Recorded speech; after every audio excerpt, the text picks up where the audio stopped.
manda chamar alguém, aí o cara ignora, a gente já olha para ele com outro olho quando ele vem. Vamos dar continuidade então ao evento. Agora vamos ter por tema Cadeia de Custódia das Evidências na Atividade Policial. Para nos apresentar o tema, o delegado Vitor Leal. Está na sua retaguarda.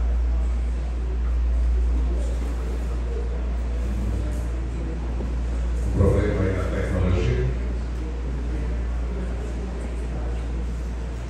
Opa. Ok.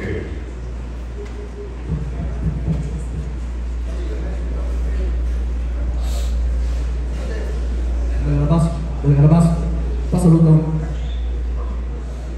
Passa a luz.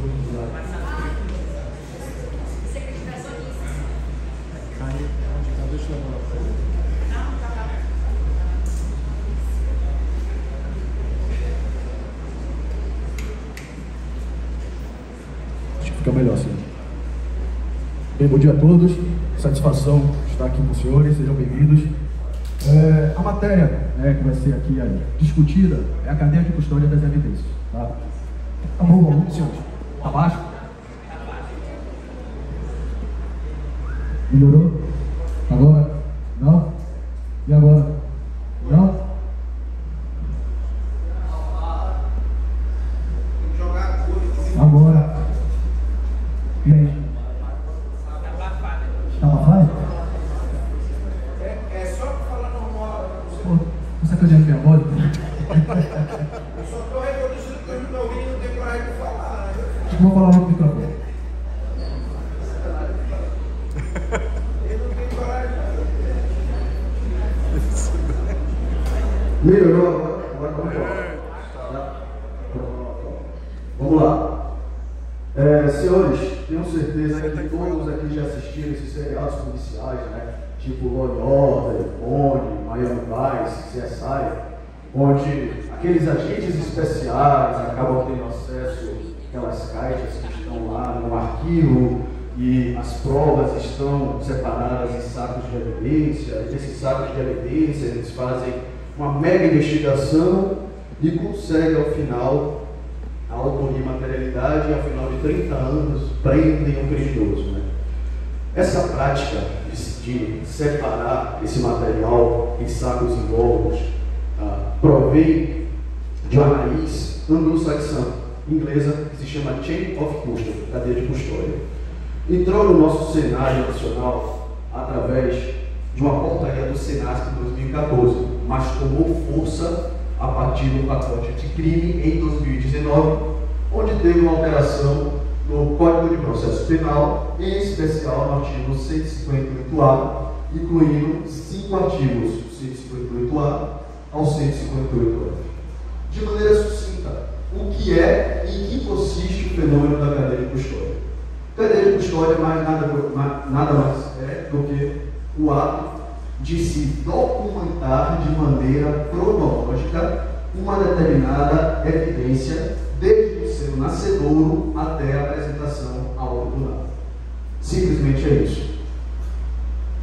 O conceito legislativo está descrito no artigo 158A do CPP. Considera-se cadeia de custódia o conjunto de todos os procedimentos utilizados para manter e documentar a história cronológica do vestígio coletado em locais ou em vítimas de crimes para rastrear sua posse e o manuseio a partir do seu reconhecimento até o descarte. São 10 fases a cadeia de custódia. A primeira fase é a fase de reconhecimento. E a última fase é chamada fase de descarte. Está correta essa última fase? O termo não. O termo correto, na tradução, seria fase de destinação final, porque nem toda prova é descartada. Algumas provas são devolvidas aos usuários do serviço público, por exemplo, uma aparelho telefônico. Outras provas são revertidas em prol do serviço público, como automóveis, tratores e etc. Outras provas destruídas, incineradas como drogas, etc. Ou seja, os senhores vão perceber que o nosso legislador foi por demais pobre e lacônico com relação à inclusão desse instituto no nosso sistema nacional. Para o STJ, STJ, a cadeia de custódia da prova consiste no caminho que deve ser percorrido pela prova até a sua análise pelo magistrado, sendo certo que qualquer interferência indevida durante esse trâmite processual poderá resultar na sua imprestabilidade. O ponto importante aqui, senhores, é esse segundo momento. Constatando qualquer espécie de interferência, vai ocorrer um fenômeno chamado break the chain of custody, quebra da cadeia de custódia, e com a quebra da cadeia de custódia, essa prova ela deve ser desentranhada dos autos, ou seja, essa prova ela não vai ser válida. Perfeitamente, galera. Doutrinariamente, tá? Quem fala melhor sobre o fenômeno da cadeia de custódia é o professor Renato Brasileiro de Lima, processual penalista. O importante é que no final ele fala da importância prática, ou seja, a ratio essência, a razão de ser da cadeia de custódia é assegurar assim o rastreamento da evidência desde o local do crime até o tribunal. Pois bem, para nós, agentes de segurança pública, policiais civis e demais colaboradores, importa a primeira macrofase. A primeira macrofase ela é dividida em 7 fases: o reconhecimento do material, isolamento, fixação do material, coleta, acondicionamento, transporte e o recebimento desse material nas centrais de custódia. Então, a partir de agora, nós devemos ter essa visão sistêmica da segurança pública. Geralmente, a primeira pessoa que tem um acesso, que a doutrina chama de first responder, primeiro acesso, a pessoa, a partir dali que detectou, ali já começa a cadeia de custódia. E percebam, senhores, qual é a nossa grande dificuldade? No Código de Processo Penal, houve uma reforma em 2008, onde nós encontramos uma teoria acerca da prova, chamada Teoria dos Frutos da Árvore Envenenada. Tá? Em síntese, em que consiste essa teoria?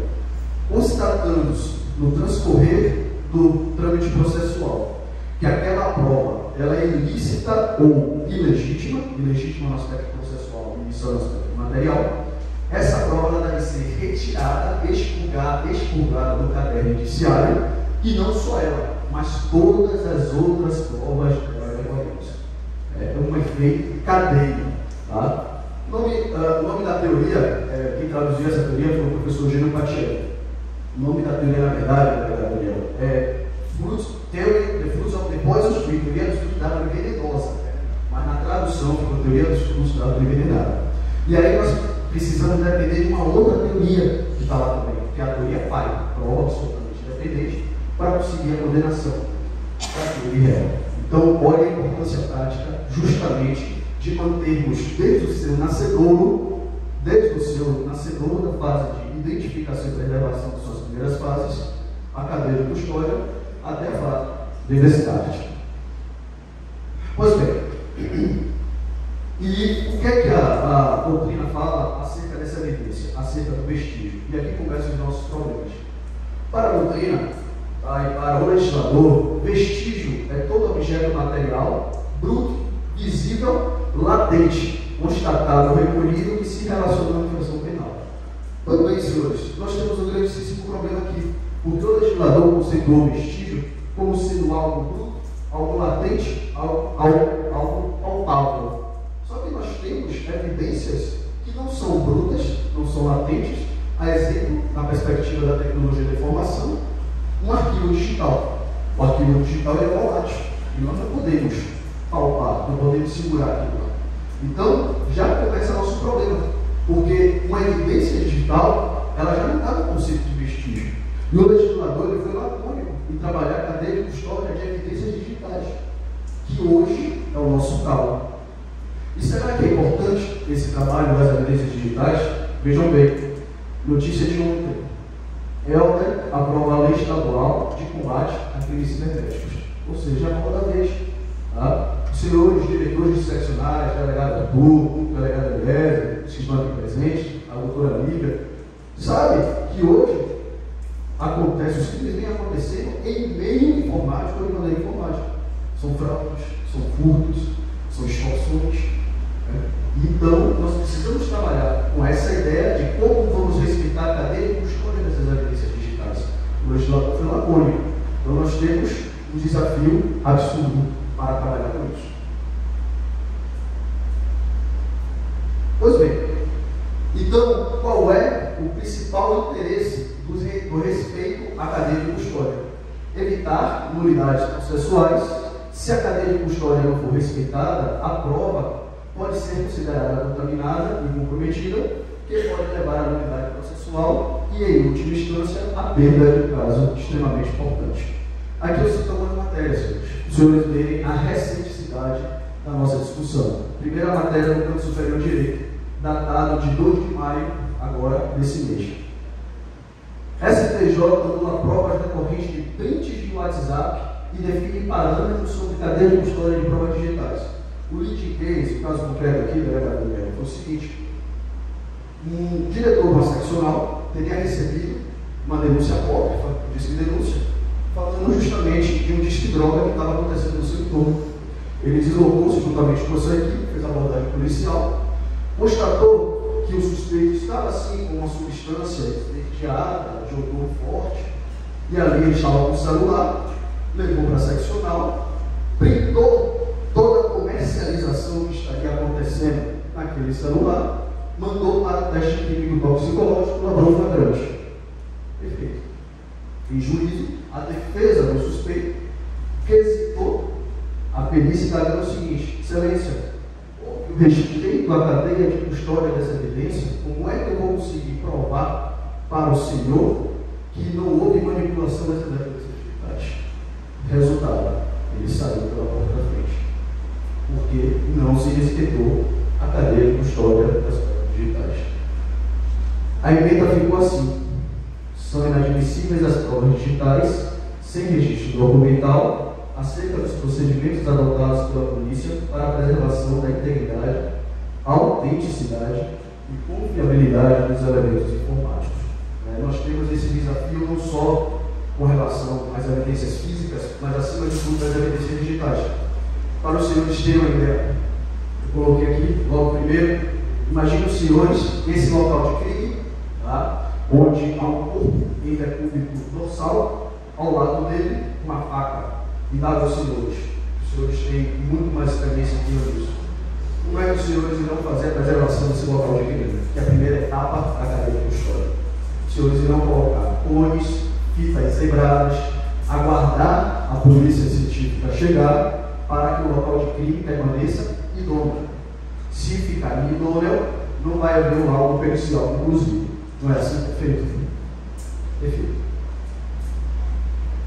Nesse segundo cenário, senhores, vejam bem, já tem outro corpo em decúbito dorsal, não há uma faca, há um celular, e aí eu dava aos senhores: como é que os senhores irão isolar e preservar aquele vestígio, aquele celular? Seria dessa mesma forma, colocando cones, fitas zebradas? Seria a maneira correta? Resposta: não. Aqui nós estamos tratando justamente de uma evidência digital. E como é que nós preservamos as evidências digitais?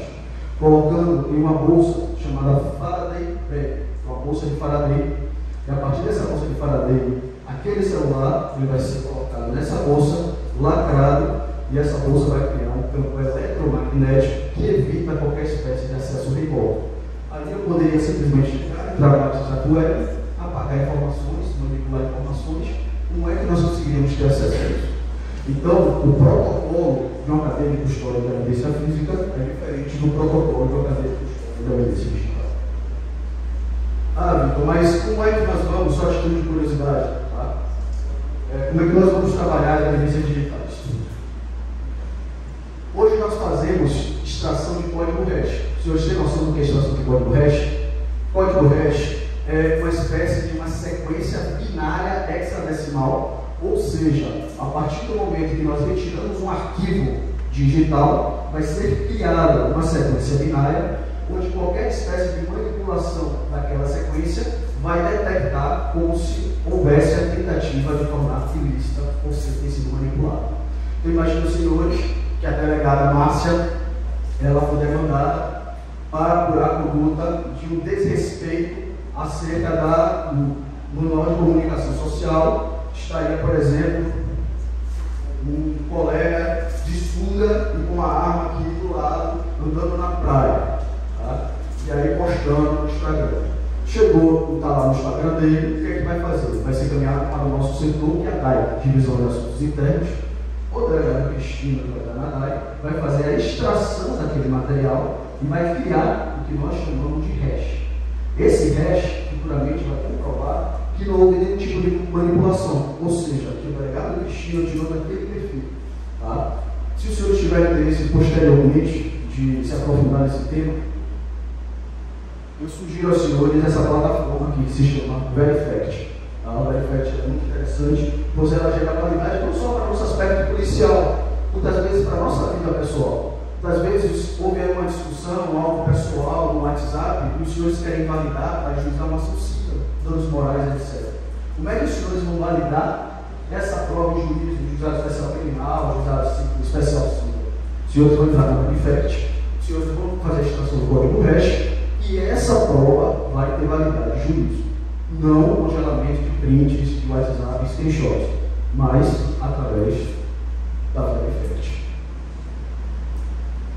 Vitor, mas o STJ está bem distante, está lá em Brasília, e aqui no Pará, será que os juízes, os magistrados, os promotores estão também aplicando a ideia da cadeia de custódia e levando a importância prática? Os senhores tragam agora uma decisão de uma comarca lá do sudeste do Pará, no dia 22 de março, em uma audiência de custódia, que na verdade não é audiência de custódia, é uma audiência de apresentação pelo Pacto de São José da Costa Rica, em uma audiência de apresentação acerca de uma droga, também de um disque droga, nessa comarca que estava tendo um disque droga, mesma situação. O que foi que o magistrado se manifestou em sua audiência? Aqui deixa uma pergunta retórica. Caso a defesa requeira a produção, independentemente da prova, o meio auxiliar técnico por ela indicado, como garantir que a droga apresentada para a nova perícia será aquela periciada na delegacia se não houver cadeia de custódia? Esse é um dever do Estado, ao qual pertence a instituição que julga e decide, também aquela fundamental em que poderá acusar, é aquela que recebeu inicialmente a prova. Não há que se falar em possibilidade do cumprimento da lei do Estado. Não há para fins penais, seja sob o argumento de falta de estrutura ou qualquer outro. E ao final, expressa-se o alvará de estrutura. Então o traficante sai da porta da frente. Todo o trabalho que os senhores estavam fazendo ao longo das suas funções, dos seus mistérios, se não cumprir a cadeia de custódia, serão em volta. A realidade é essa.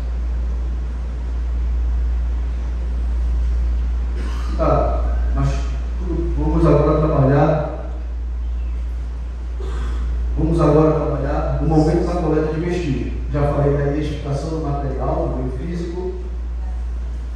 Pois não? Perguntas?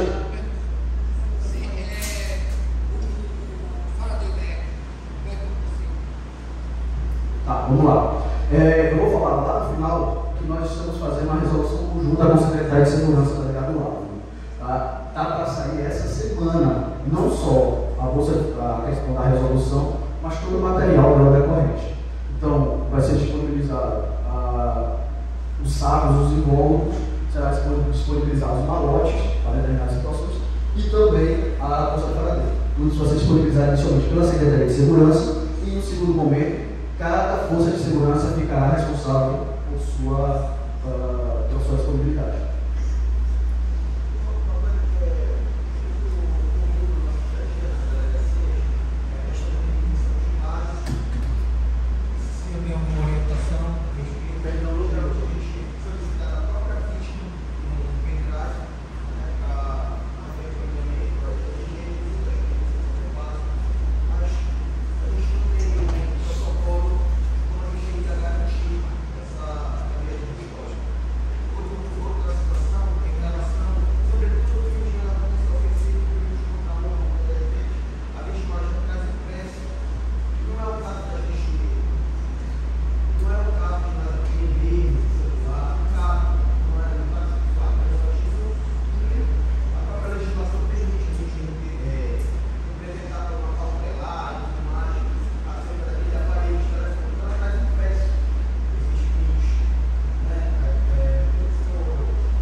Vamos lá, doutor.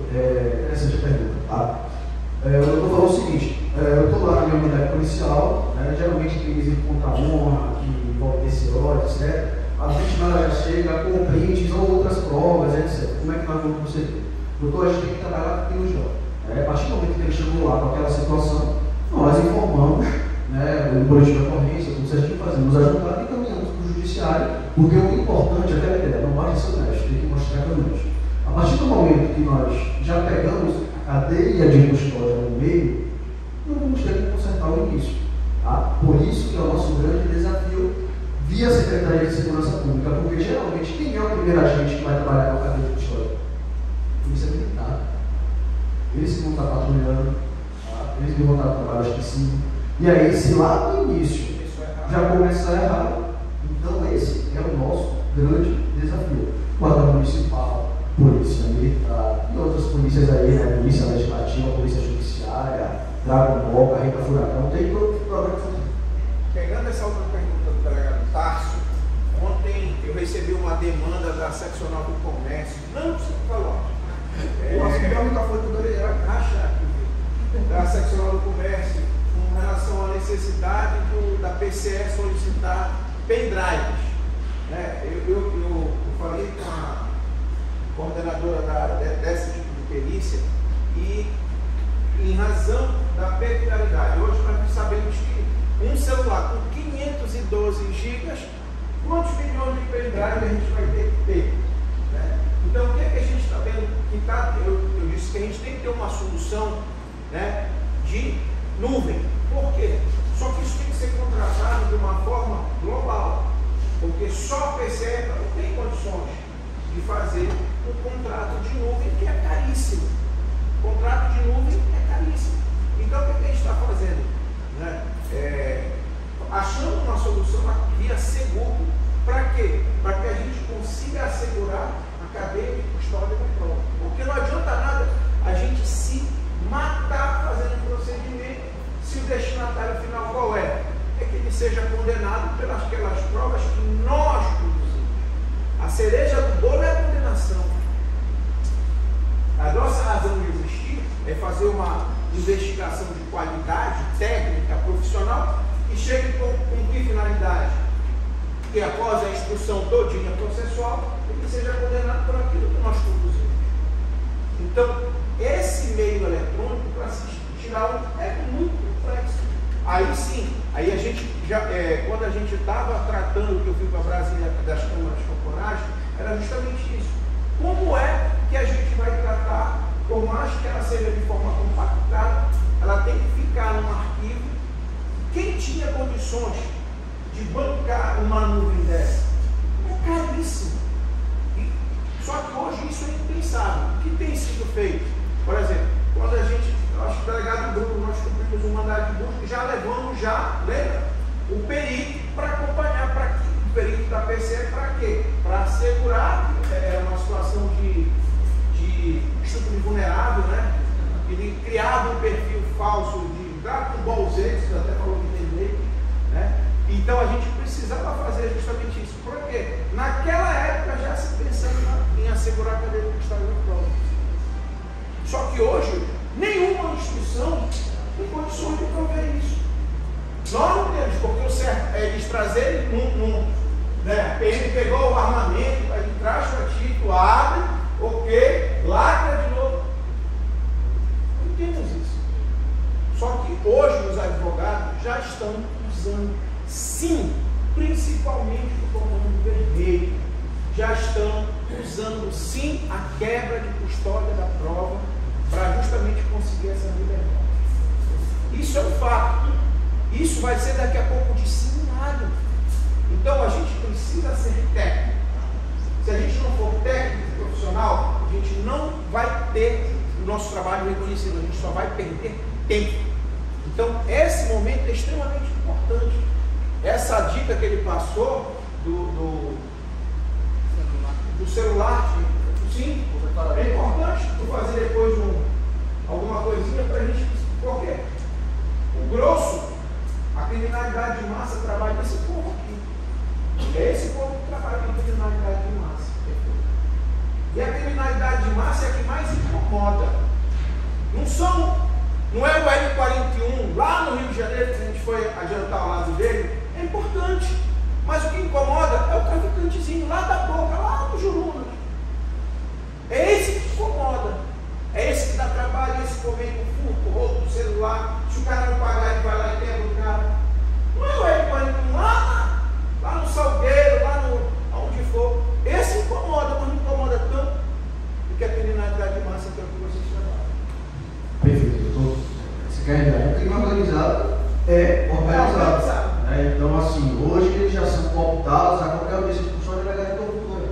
Está chovendo aqui na corregedoria a alegação de tortura. Já mapeamos que o Mando Vermelho, o PCC estão fazendo isso.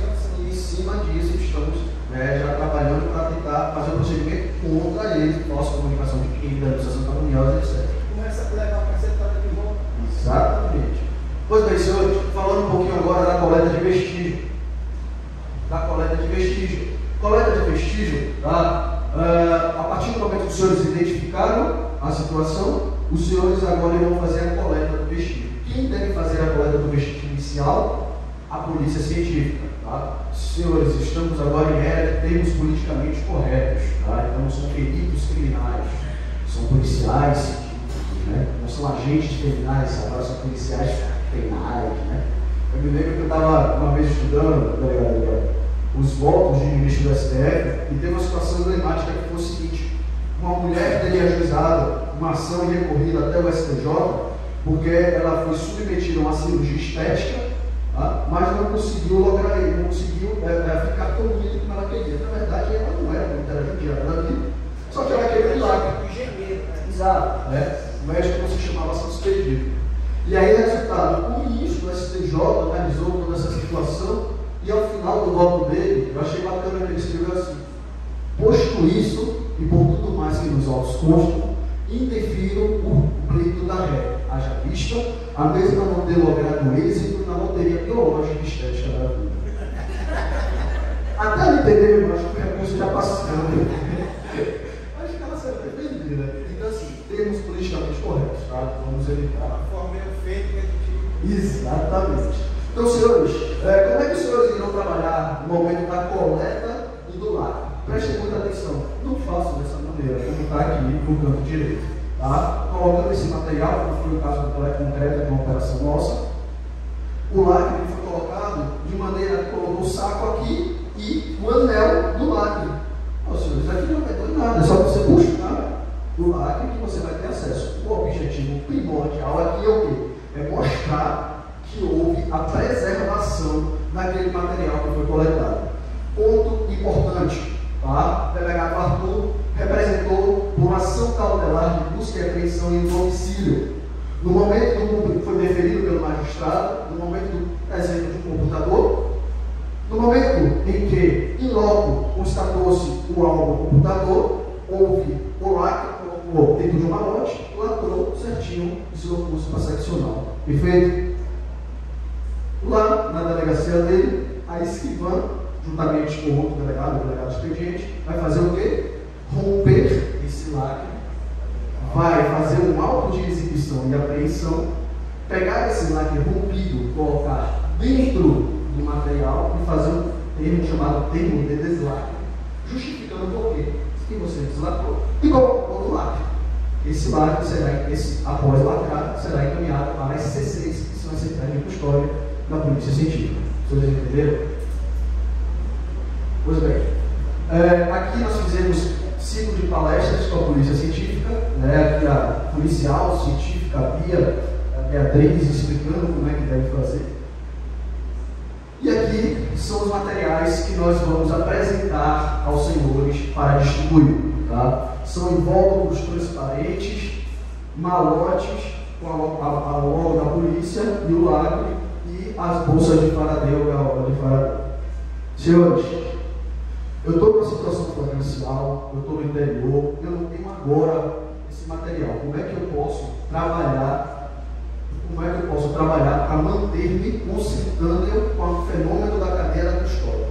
Esse método alternativo, os senhores vão pegar um saco transparente, furar em cima com um furador de papel normal e transpassar esse lacre, como os senhores estão vendo, e os senhores estarão cumprindo a cadeia de custódia da maneira mais tranquila do mundo. Não precisa ter logo marca da polícia, não precisa ter nada. É só fazer dessa maneira. Tá, e aí?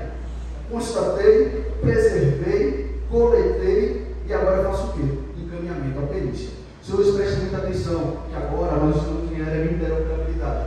Nosso sonho é trabalhar com todos os sistemas interoperáveis, desde o CISP até o PJE, passando pelo Periciasnet, passando pelo Infopay, etc. Mas hoje nós temos a interoperabilidade entre o CISP e o Periciasnet. Muito cuidado com o tipo de perícia que os senhores irão encaminhar. Só um parênteses aqui, falando rápido sobre medicina legal. São 5 setores dentro da medicina legal. Tanatologia forense, que trabalha com causa-morte, e a cronotanatognose, que é o tipo de morte. Traumatologia forense, que vai trabalhar na asfixiologia forense e balística forense. Documentoscopia forense, sexologia forense, químico toxicológico e ilha de pressão. Então os senhores vão ter que olhar direitinho qual perícia que os senhores irão pleitear em sua requisição online. Após encaminhar, os senhores irão às centrais de custódia e deixarão esse material lá. Para nós, na Polícia Civil, foi muito bom. Por quê? Porque a partir de agora, todo o material permanecerá nas centrais de custódia da Polícia Civil, como da Polícia Científica, da PCE. Tivemos brigas, e muitas brigas homéricas, mas não abrimos mão do que está na lei. Após a realização da perícia, o material deverá ser devolvido à central de custódia, devendo nela permanecer. Então, meu amigo, isso não é um problema da Polícia Civil. Então, senhores, por favor, evitem síndrome de apulador. Deixa a coisa lá na delegacia, isso não é um problema para a correção, isso dá problema para os senhores, não tem que ficar em caminho para a Polícia Científica. Deixa lá. Está na lei. E aí, como é que os senhores irão documentar toda essa situação? Vejam bem, todo elemento, os senhores iriam, em tese, ter que escrever o seguinte em um único documento: especificação do vestígio, quantidade, identificação local, órgão, nome, assinatura, rubrica, número do procedimento. Imaginem um mega trabalho que os senhores teriam. Tá? Eu tenho 14 anos de atividade policial, mas 11 eu estava na atividade fim. Trabalhei na delegacia de conflitos agrários de Marabá, trabalhei na homicídios, trabalhei. Eu sei a nossa realidade, a realidade dos senhores, que tem dias que é frenética, a apresentação uma atrás da outra. Nós não vamos ter tempo de sentar e fazer uma cadeia de custódia, escrever um documento específico. Tá? Certa vez eu estava na Marabá, no plantão, e sábado estava comigo, com aquela equipe padrão, delegado, o escrivão, 2 investigadores, e aí 2 horas da manhã me chega um agente do Detran. Quem é o delegado? Sou eu. Delegado, eu estou com uma embriaguez ao volante. Pode trazer que eu vou fazer. Um ônibus. Não pedi. Aí ele me explicou. Ele foi fazer uma operação surpresa, tá, em Marabá, não avisou a ninguém. E aí eles levaram um ônibus do Detran, ao passo que eles constatavam que a pessoa ela estava embriagada, dirigindo, eles colocaram nesse ônibus. Tinham 16 apresentações. Né? E aí a gente tem que fazer, né, Jair? Tem que fazer, né? Não tinha conexão intersubjetiva, não tinha concurso de agente, são 16 procedimentos. Então a gente sabe a realidade do operacional. Tá? Varamos à noite, e no outro dia, na saída, ainda teve Maria da Penha, ainda teve um pouco encontrado, e vamos fazer. Né? Então, justamente para evitar, para facilitar o trabalho dos senhores, nós criamos uma ficha denominada FAV, Ficha de Acompanhamento de Vestígio. E o que é uma FAV? FAV é um documento onde se registram características de um vestígio, local, coleta, data, hora, responsável pela coleta e demais informações que deverão acompanhar o vestígio para a realização dos exames. Essas, senhores, é a FAV. Tá? Isso vai estar constante no rol de documentos da lei do CISP, no elenco de documentos da lei do CISP, então logo for aprovada a nossa resolução conjunta. Mas eu cheguei lá e o policial científico está se recusando a receber o material. O que é que eu faço? Vou discutir com ele, vou sair na porrada? Não. Ele vai preencher esse documento que vai estar constante lá. Se chama termo de recusa. Ele vai alegar por que ele está se recusando a receber esse material. Isso é responsabilidade dele. Nós trabalhamos, na perspectiva do processo final, com 3 elementos para a condenação: prova da materialidade delitiva, indício suficiente de autoria e justa causa entendido como lastro probatório mínimo. Então, se a prova, se aquele crime ele é material, ou que chamamos de crime não transeunte, e ele se recusou de alguma maneira a receber a materialidade, problema deles. Assim, no termo de recusa, eles retornam para suas autoridades policiais e eles respondem administrativamente ou tecnicamente pela situação. Senhores, como eu expliquei, essa demanda ela é sistêmica.